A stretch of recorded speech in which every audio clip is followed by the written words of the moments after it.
You ask Tiger to solve. This deals with linear equations with one unknown. The final result is m equals 11. Let's solve it step by step. Simplify the expression. Expand the parentheses.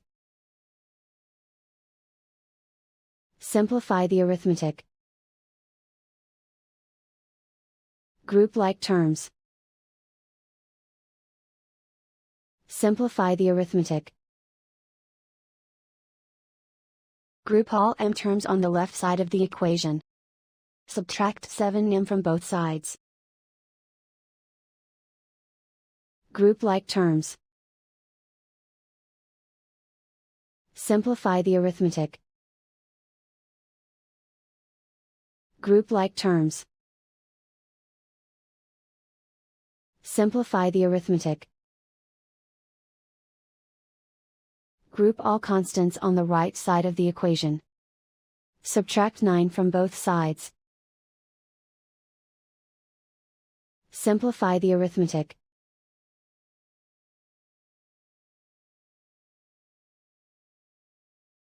Isolate the m.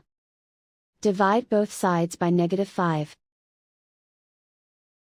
Cancel out the negatives. Simplify the fraction. Cancel out the negatives. Find the greatest common factor of the numerator and denominator. Factor out and cancel the greatest common factor. And so the final result is m equals 11.